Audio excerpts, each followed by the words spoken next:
Okay, PJ? Yes, very good. Apparently that's what the Roman emperor used to do when gladiators fought. And if they were to be killed, he put his finger down. If they were to live, he put his finger up. So I'm glad you put your finger up today. Thank you. So anyway, it's amazingly how fast we get close to the end of the retreat. But when we get close to the end of the retreat, there's still another day to go yet, a day and a bit. And I do remember, I told this story to the monks and the Ajahn Brahms who were spending the range retreat here, that there was one friend which I knew. He was a New Zealander, and he ordained around about the same time as I did, but instead of ordaining in Thailand, he ordained in South Korea. And in the monasteries in South Korea, they were much more strict than the monasteries of Thailand. And every year they would do a 60-day retreat. And those retreats were not like the retreats you have here. Those retreats, you do I think it's a 45-minute meditation, then a 15-minute walking meditation, all together in the main hall, another 45 minutes sit, another 15 minutes walk throughout the day until lunchtime. And even at lunchtime, they bring the food to you where you were sitting. Not much, but enough. Then after lunch, more meditation. 45 minutes sit, 15-minute walk. You were allowed to go and see the teacher if you had any questions. But in most times, the teacher there would use his Zen stick to give you the answer. Not like my interviews. My interviews are very soft. But the master's interviews there were really tough. So people, had a choice between being hit with a Zen stick or just carrying on sitting with pain in their legs and their back. And then in the evening, they did have a dinner in the evening in that monastery, but exactly where they were sitting again. And then they'd maybe have some instructions, where they were sitting in the same hall. And then in the evening, more meditation, 45 minute sit, 15-minute walk. And then when it came to bedtime, at bedtime, people would actually lay down exactly where they were sitting. They wouldn't go anywhere. They were allowed to go to the toilet, but not that long. And that was their day. They didn't leave the meditation hall.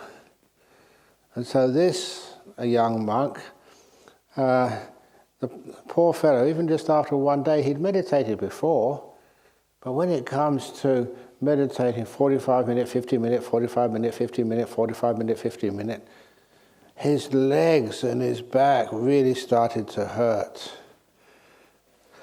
But then it was the time to go to sleep, so he lay down, put a little sheet over him, and went to sleep. He said it was only about 4 or 5 hours sleep, but then he fell asleep almost immediately, and then it was like only 1 minute, then gong, wake up, another day, 45 minutes sit, 50-minute walk, 45 minutes sit, 50-minute walk. And after even 2 or 3 days, I don't know what aches and pains, but this poor monk, he was really hurting. And it was only 3 days. Had another 57 days to go. And he said it's one of the toughest things he's ever done in his life. Walking, sitting, walking, sitting, walking, sitting. He didn't get much peace, but he certainly got a lot of pain. And he was one of the only Westerners there. He saw all these other Korean monks sitting there so straight, not moving at all. And he had what we call Western pride. I'm as good as them. If they can do it, I can do it. And that pride kept him going for 1 week. At the end of 1 week, it was really tough. And he gritted his teeth, he bore through the discomfort. And 2 weeks went past. 3 weeks. You know what it's like when we meet the halfway mark? We think, I've done halfway. To give up now will be unfaithful to all the restraint and all the pain I've experienced so far, it must disappear sooner or later. Just as Ajahn Brahm said, it'll either get better or you'll die. So 4 weeks, 5 weeks, and the last 4 weeks went much slower than the first 4 weeks. 6 weeks he managed, and he was hurting all over. 7 weeks, and of course that was a big milestone. 7 weeks. Only 1 more week to go. But that last week again, the days were much longer. It was like the clock was going much slower than the first week. And like the sun when it came out, that they were using their powers to keep the sun from moving too fast. But of course it does happen that you get the last day. And in those monasteries, when they finish the retreat, not like our ones, in their monasteries, when they finish their retreat, they have hot baths to soak his poor, stressed limbs, and a feast. They would eat in the evening, but they would really eat at the end of the retreat. And so he started fantasizing about the hot bath. Oh, just you could imagine his legs and arms just soaking up that hot water and all that tightness disappearing. And the meal, he could just linger, he doesn't have to eat fast, he has much more choice, he can sit on a chair instead of sitting on the ground. But you know those fantasies, it's amazing, they only last for 1 minute. And then he's back to sitting and walking, sitting and walking. But of course, it got to the last meditation, the last 45 minutes. And he thought, wow, 45 minutes is going to be ended. So those 45 minutes, he wasn't supposed to do this, but as people do, that after a little time, he opened his eye just to see how many minutes had gone past. Only 5 minutes had gone. That can't be. That must be at least sort of half an hour. So he closed his eyes again and meditated a bit longer and opened his eyes again. Only 2 minutes gone. And then he started thinking, he's paranoid by this time, what if the batteries in the clock start to run out? What if they actually stop? And so he said that last 45 minutes was the longest in his whole life. But of course, this too does pass. So eventually, the meditation master rang the gong. When he rang the gong, the end of the last sit, he said he could feel the pain, but all the pain just vanished. It was overcome by the bliss and happiness of having done it, the 60-day retreat, very tough. And he thought he achieved it. What a wonderful thing. He didn't achieve any jhanas or deep meditation or anything, but he just could endure. And he felt so happy now it was all over. And then before he could bow to leave his seat, the master rang his bell again. He said, I got an announcement to make before we leave. He said, this has been one of the best retreats we've ever had here. And a couple of monks have asked me in their interviews whether we could extend this retreat. And I was thinking about that last night, and I think that's a really good idea. So this retreat is extended for another 7 days. So carry on sitting. And this poor New Zealand monk, as soon as he heard that, he was apoplectic. He didn't have any pain in his limbs, but he was so upset about these monks. And instead of actually watching his breath or anything, he spent all the time thinking who those monks could have been. Trying to identify them. And once he didn't really know yet, but he would find out. And then he started thinking of all the things he was going to do to them. Not very Buddhist things, what you find out. And he said that 45 minutes went so fast. The fastest 45 minutes of the whole retreat. Actually, it wasn't 45 minutes, only about 30 minutes. And then the master rang his gong one more time. Retreat over, the hot baths are ready, great food down there if you want to take the food first and the bath later, or the other way around. The retreat's over. And this poor New Zealand monk, what's going on? Is the retreat over or it's not over? And then the monk sitting next to him, a more senior, said, the head monk does this every time, every year. The retreat is over. And the Korean monk, or the New Zealand monk, his name was Ham Wong, and he said that 45 minutes or half an hour, however long it was, that was the fastest time he'd ever experienced. And he also, that's where he learned his insight, expectation, wanting things to happen now. That was what was causing him all this incredible anger at the very end of his retreat. He said thank you to the teacher because that's where he learned the most. So do you understand that? Has this been a good retreat? Yes. So shall we extend it for another week? Yes.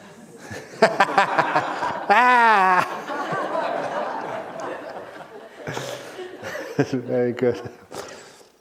That's when we look forward and expect, and however you expect it's going to be is always something different.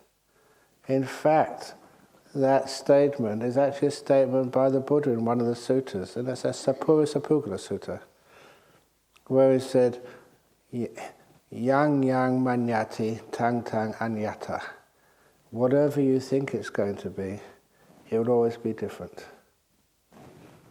When I first read that, it's such a short statement, but it was something which was really powerful.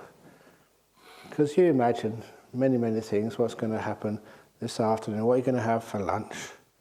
Because sometimes that happens. You may have been in there helping out, just chop up the vegetables or something, and you think that's what you're going to have for lunch. Sometimes it happens that electricity goes off, the gas goes off, or just the cooks decide that they've had enough and they go home, and you don't have any lunch at all. You know, a few times that's happened with the lunches here, that sometimes the electricity gets turned off. And that's wonderful, because when that happens, we find that there's always somebody here who can actually just innovate. And they don't cook it, but they make a salad, or they find some way of cooking something. And everybody helps out. And when I've actually seen that over all the years that Ajahn Brahm has been here, that's one of the best times. There's a few times when those of you who've been coming here a long time, at the Vincent Street Retreat Centre, there was a time there when it was always managed by Bianca and Ron. And then Ron Battersby had been diagnosed with cancer, so he had to cancel at the last moment as cook. And that really put me in a bit of a spot. We had no cook. And so what should we do? And we had an anagarika at the time. His name was Trung. You know who he is now? Santuti, yes. Did you go on that retreat? Yes. Oh, great. Because you can confirm that I said, look, we haven't got any cooks at all. Would you like to cook for the retreat? And he smiled and said, yeah, I can do that. And the nice thing about it was that was in North Perth, and just maybe 500 metres away was his grandfather's shop. His grandfather would sell Asian supplies, mostly Vietnamese, but like Asian food and stuff, dry food. So if I run out of any ingredients, I just go and see my granddad, and I just ask for them, give them to us for free. And that's what he did. But the nicest thing about that was that Trung, as he was at the time, he really enjoyed that cooking. And I know that, sorry? He enjoyed the food. And also you enjoyed watching him. Because I remember just going past the kitchen and all these Singaporeans were out there just to see. And Trung had his two big woks, and he was he was flying away with a big happy smile on his face. And it was good food.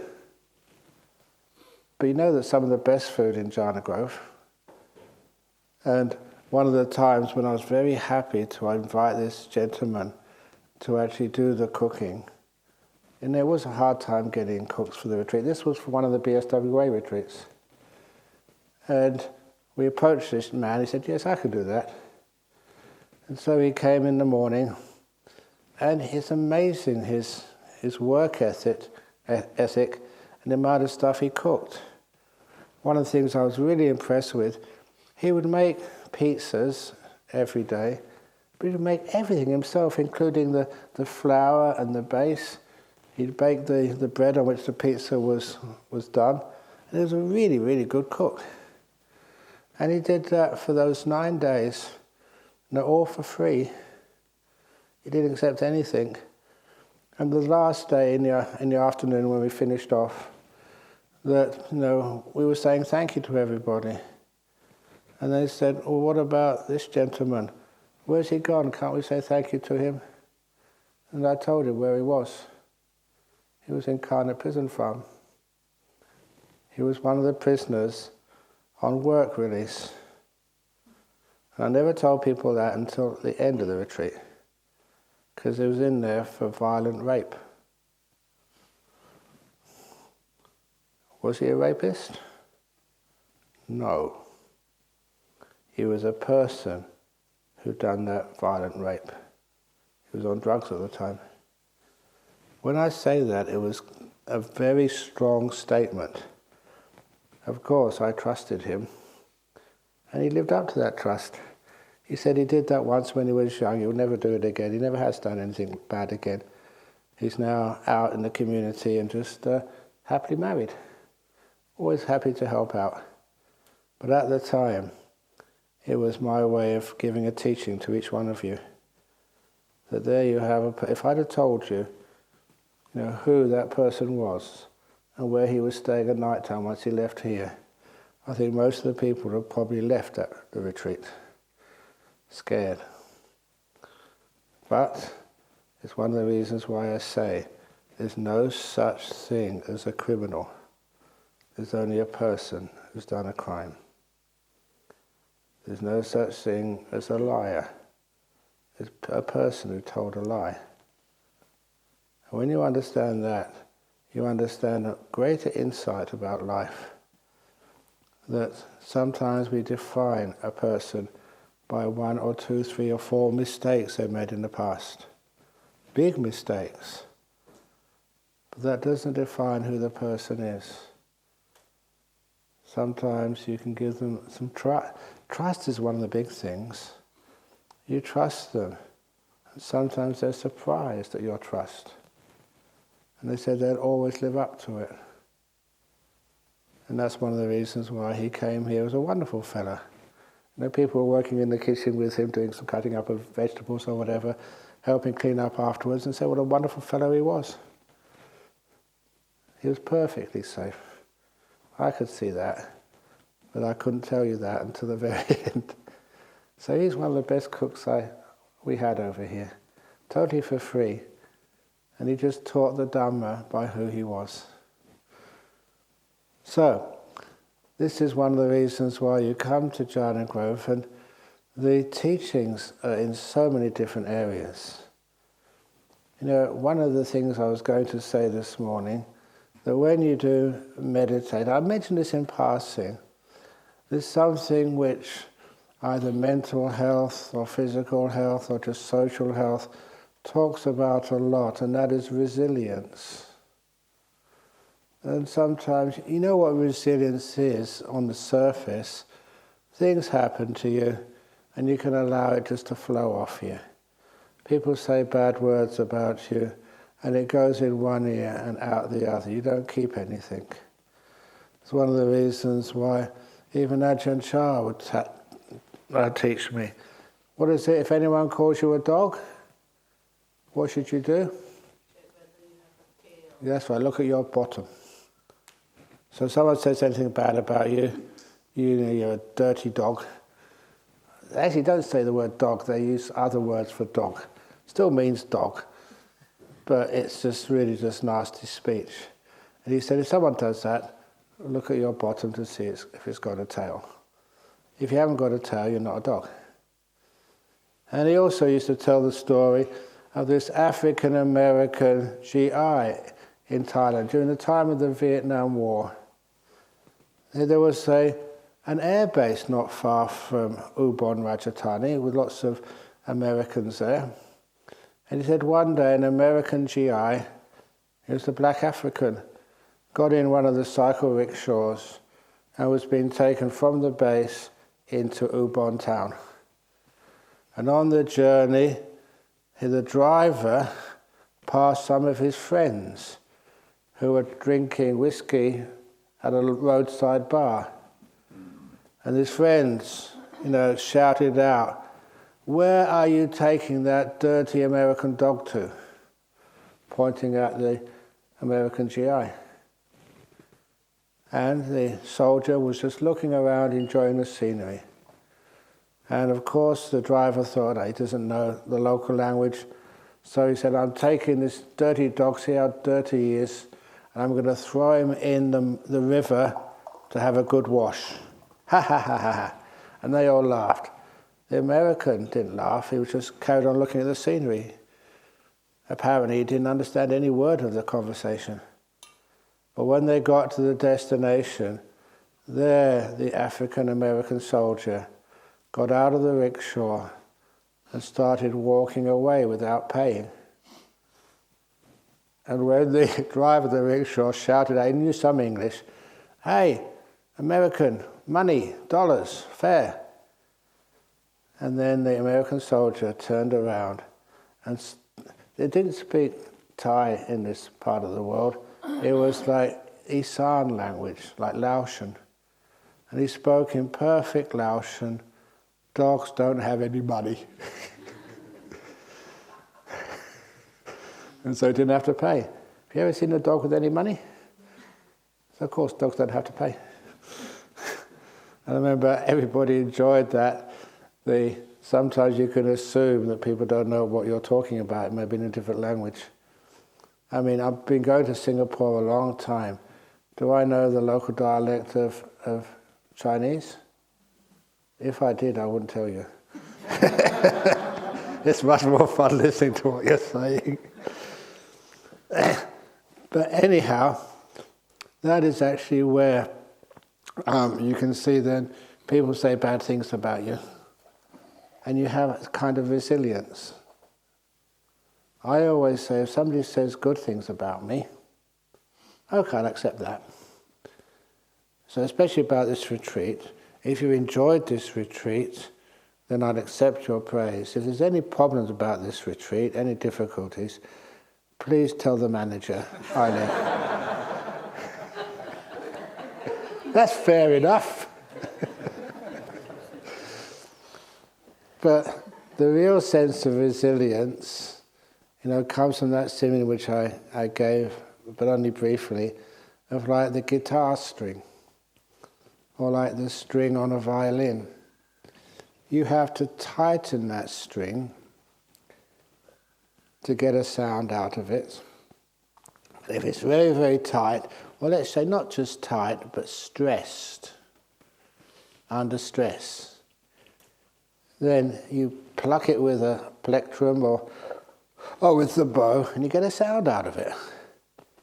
The tighter it is, the higher the sound. But when you loosen that guitar string, you get a lower pitch sound.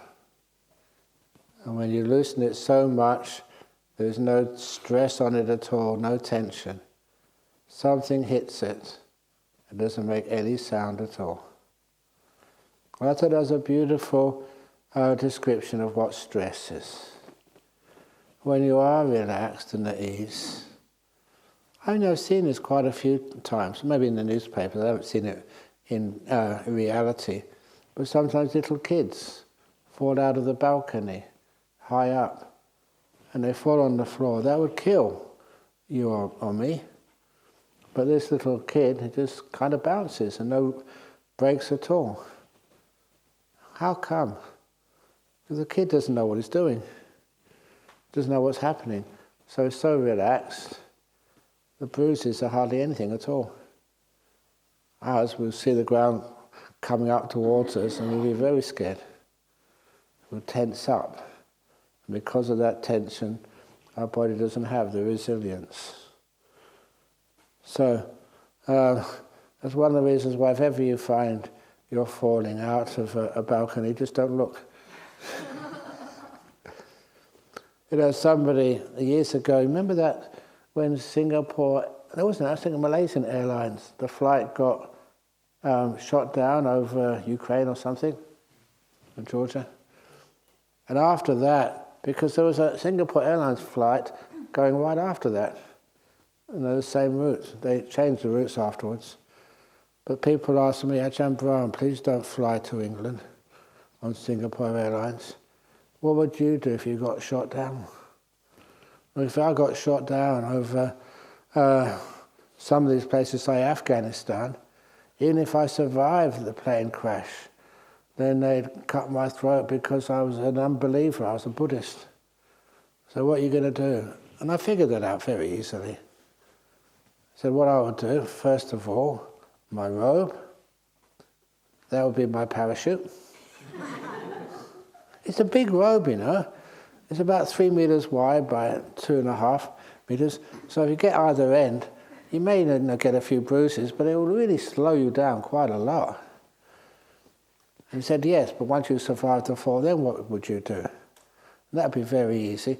I'd just cut a slit in the robe, I'll put it over my head, and it would be like a burqa. They wouldn't know who was underneath. Was that a good idea? Well, I never tried it out anyway, thank goodness. But anyway, you didn't have the fear, which means that you don't have the capacity for harm, or capacity to be harmed.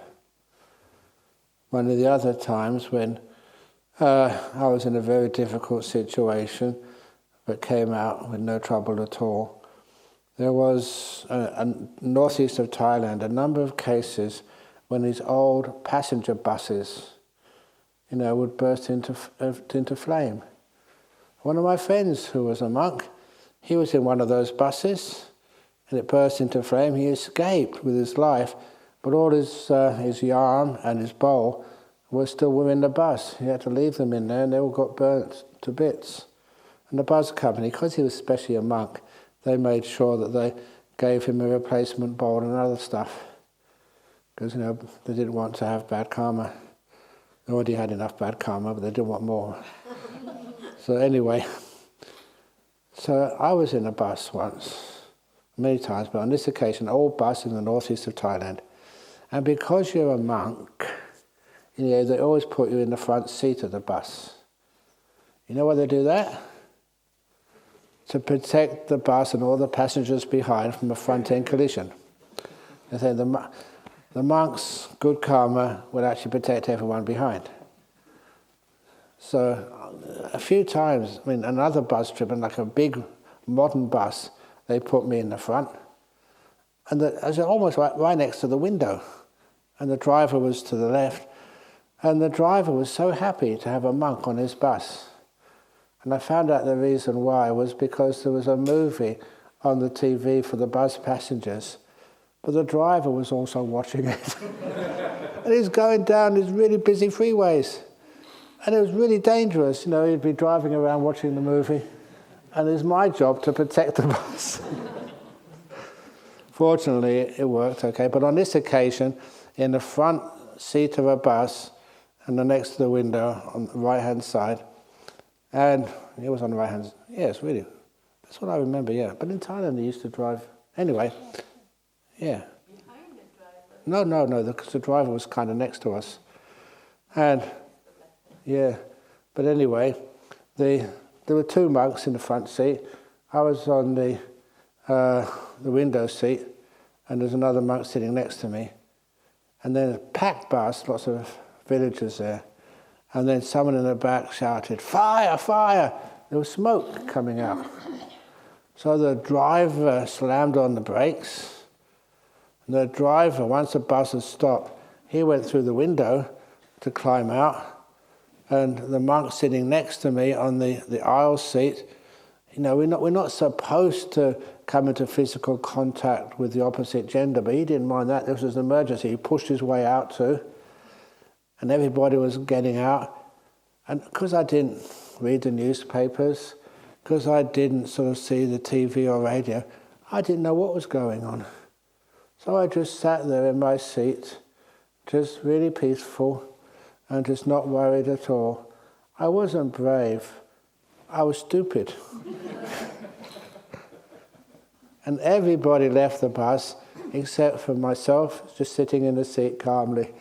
And one man at the back was trying to find out what the source of the fire was. And he saw the source of the fire. It was just a cigarette. I just made a tiny fire in the back. He put it out so easily. And he said, "Oh, it's only a cigarette, all is safe, you can all come in now." And so all the passengers came in. And as every passenger came in, I hadn't moved, I just sat there all the time. And all the passengers, they came past me. Oh, all right. Oh, enlightened one. It was totally undeserved. But it was cool. So anyway, because of sitting in the front, I did try that once, because they do that on buses all the time. It's standard practice. So I thought, why not on Thai Airways? I was in my economy class seat, and I told the flight attendant, say, no, aircraft do have, front end collisions and stuff, and they hit the ground. If you upgrade me to the front, that will keep everybody safe. Nice try, they said, but they didn't do it. Anyway, back to how to deal with such difficulties. The resilience, if you are relaxed, and you're not tense in your body, you find that a lot of times you fall down, or something hits you, or you have some kind of disease, or you have some kind of injury, you do repair very quickly. You've got some immune system response which is really strong. It's resilience. A lot of time that resilience is connected, not always, but a lot, to your peace of mind, how relaxed your body is. So if your body is really relaxed, it can take something hitting it and you don't bruise. You can take an injury, like you step on a nail, and it just heals really quickly. If you're very worried and concerned, of course, that would make the lack of resilience. And even small things hit that, it makes a big sound. The most important part of resilience is in your mind. Are you really relaxed? Or are you really tense? If you are really tense, one small thing, and it really resounds inside you. It's like a tight string, an ordinary thing strikes it. It might not usually affect most people, but for you, you're so tight and tense, small thing hits the mind, and it really makes a big sound. That's one of the reasons why, one of the things that you will grow on a retreat like this is that resilience. One of the great examples of resilience I always remember was, Ajahn Chah's second monk, Ajahn Liam. And I remember him, he would always work so hard. And when he became the boss monk, the abbot after Ajahn Chah passed away, I remember asking him one day, it was a common question, once I became a head monk, I was just being a bit sort of above myself. I just asked him, well, I've got some monks I have to train. What about your monks? How do you train your monks? Are they easy to train? He said, yeah, really easy to train. So how do you do that? He said, oh, easy. When the monks go to the left, I let them go to the left. When they go to the right, I let them go to the right. That's why they're so easy to train. And he laughed. And I thought, there's a lot of wisdom behind that. How can you let the monks go to the left and then let the monks go to the right? Aren't you supposed to tell them and discipline them and tell them what to do? He said, no. He teaches them. It's like the story of the emperor, the general in the imperial army who had the best discipline. You remember that story? That meant a lot to me when I read that. The emperor asked this general, why is it that all your soldiers under your command always follow your orders? And other generals, sometimes some of those soldiers disobey them. How come your soldiers are always obedient? And the general said, because, Your Majesty, I only tell my soldiers to do what they want to do. That's why they always follow orders. Have I ever told you to do something you don't want to do? And yet you always come here for the meditation, you keep quiet, they all keep the precepts as best you can. So how come you are so well disciplined when I don't tell you off? And the answer was, said the general, he spends more time inspiring his soldiers. Now in an army you want to inspire your soldiers by saying, now this is for our culture, our traditions, our wives and children, our parents and grandparents, to safeguard them. And training hard is very good for your health. And being courageous, you're giving sometimes your life up because of for the sake and happiness of others. And he was such an immense motivator, this general, that when it came time to get up in the morning, half the soldiers were already up.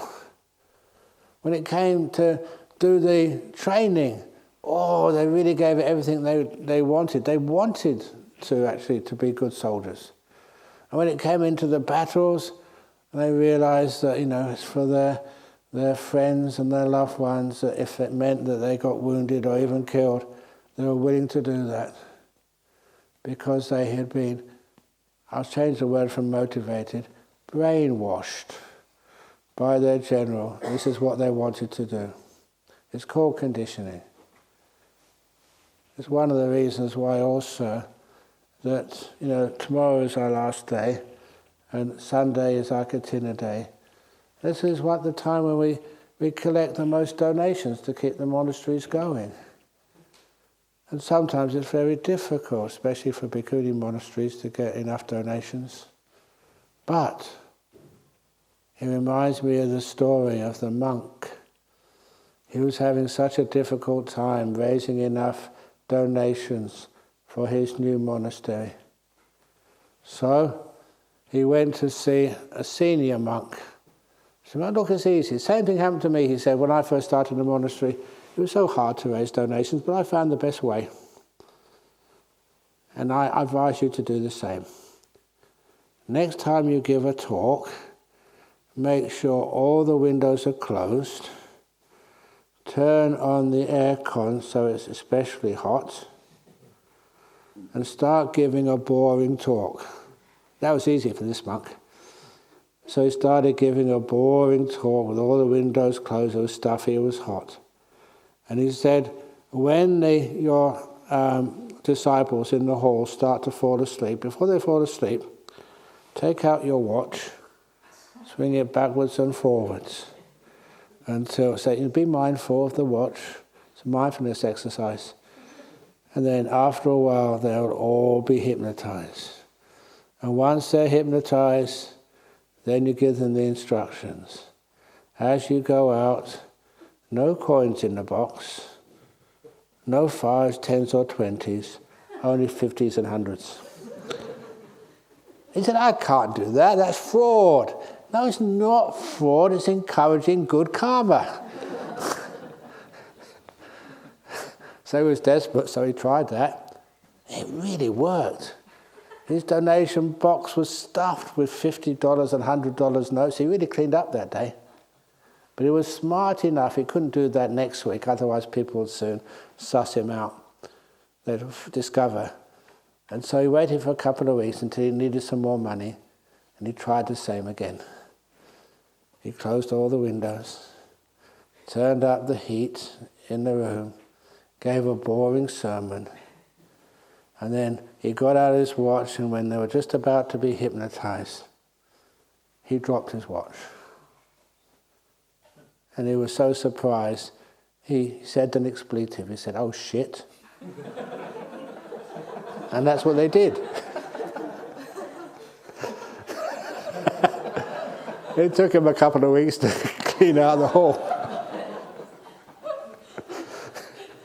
That was the karma.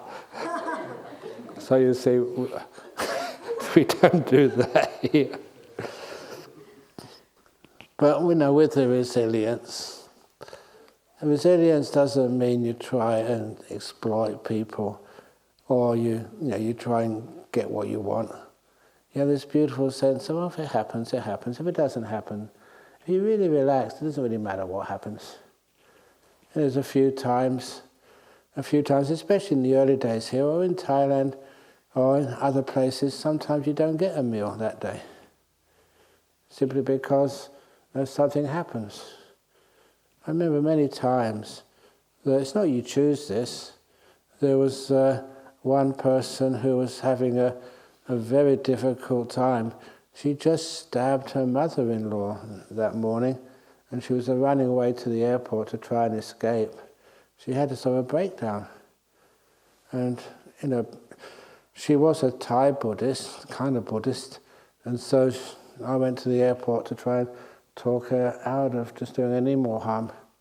And, they trusted the monk, so I managed to talk her into going to the hospital.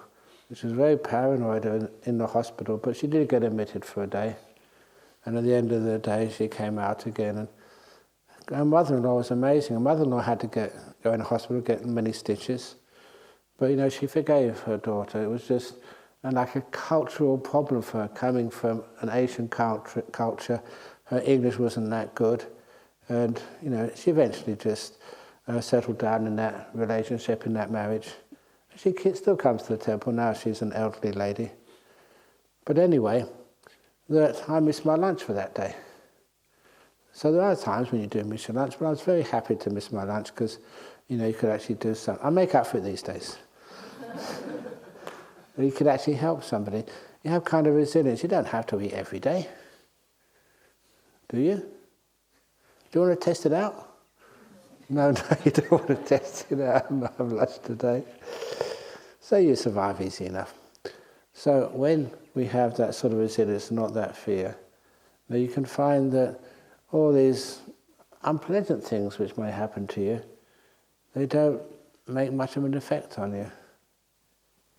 Because you're at ease, you're relaxed. There are things like somebody dying in your family. If you're very, very tense and tight, you find that's too much, and you can break down.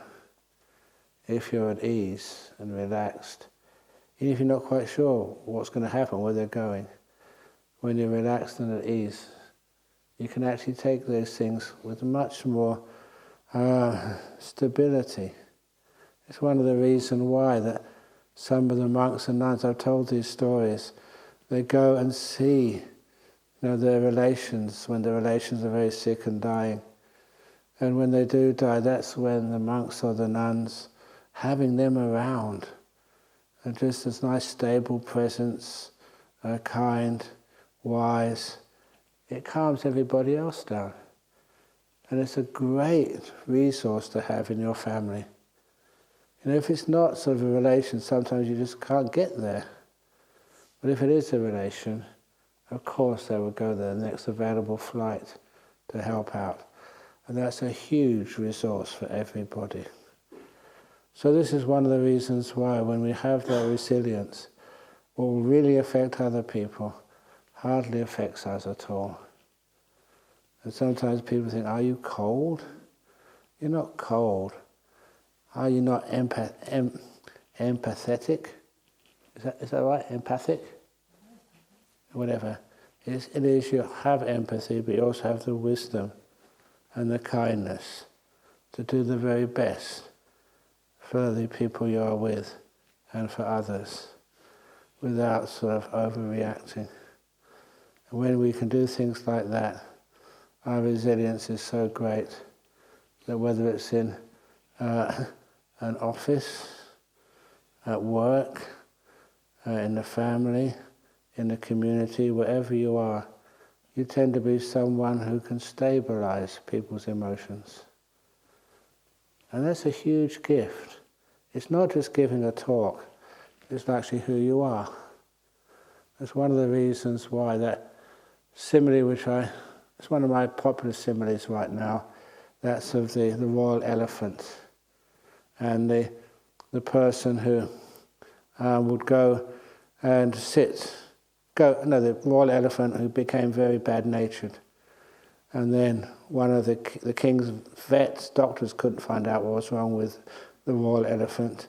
But then eventually this minister went there, and they found out the reason why the elephant was very sick, was badly behaved, was because a group of bad people were meeting behind the elephant stall. And even though this was actually a story, I've adapted it obviously, from the Dhammapada. Association with the wise is a great benefit. Association with the fools is a danger. And even though the elephant can't understand human language, just listening to the bad speech of this bandits who met behind the stall made it into a bad elephant. But after a while, staying with good people, because after the bandits were arrested, it was replaced by monks and nuns who would meditate there, talk Dhamma there, be kind there. And that meant that the elephant changed back to being a good elephant. I often say that's one of the reasons why people come and stay at monasteries or the nuns' monastery. Sometimes you send your husband to stay at the monks' monastery because he's a bit out of control. And then being with very kind monks, he soon settles down. And he comes back, it's like sending in your car to be tuned. They come back and they run much better. Or you send some of your friends, or maybe your wife, to the nuns' monastery.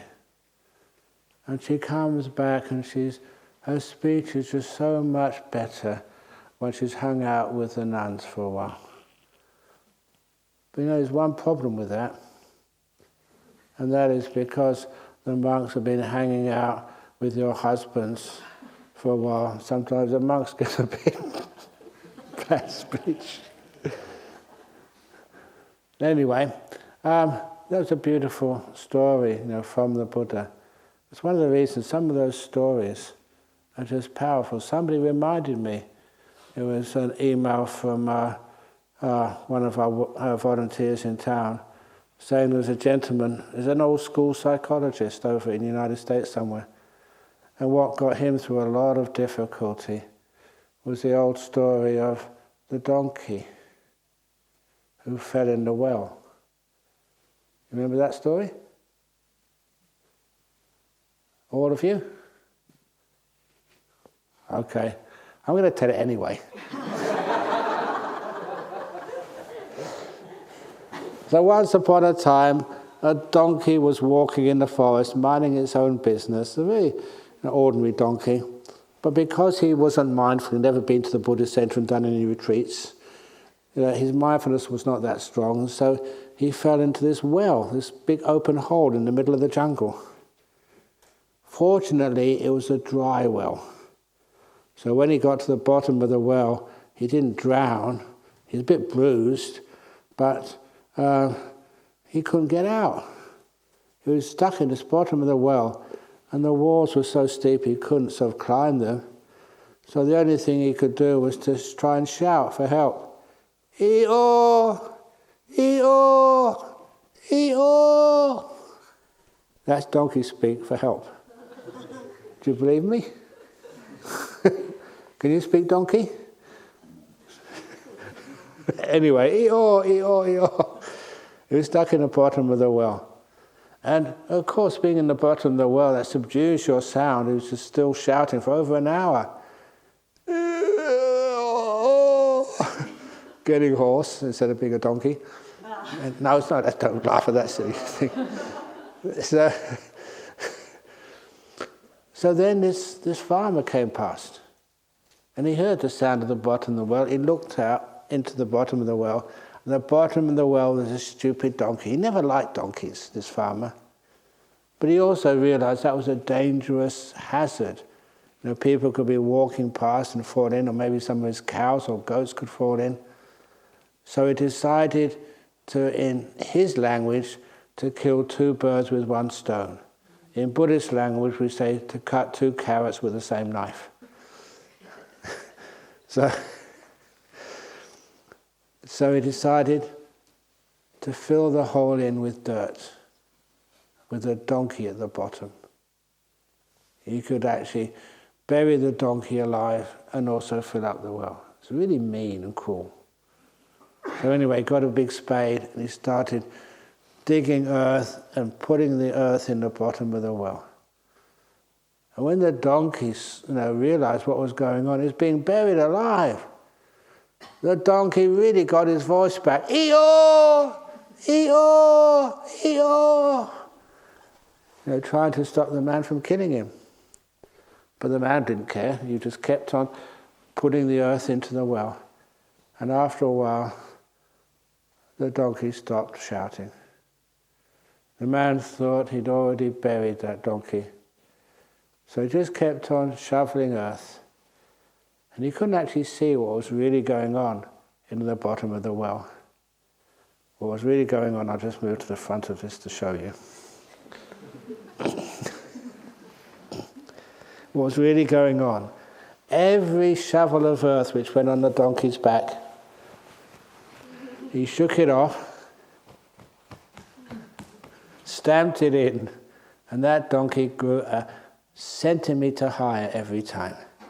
Another shovel full of earth, shake it off, stamp it in, and the donkey was another millimetre higher. And of course, the farmer never realized what was going on. He was busy shoveling the earth. He never noticed a pair of donkey ears appearing above the top of the well. The donkey kept quiet at this point. He never saw the donkey's head appear on the bottom of the well. He kept on shoveling the earth. And he never saw when the donkey was close enough to the top of the well, he could jump out and and he bit the donkey on the bottom.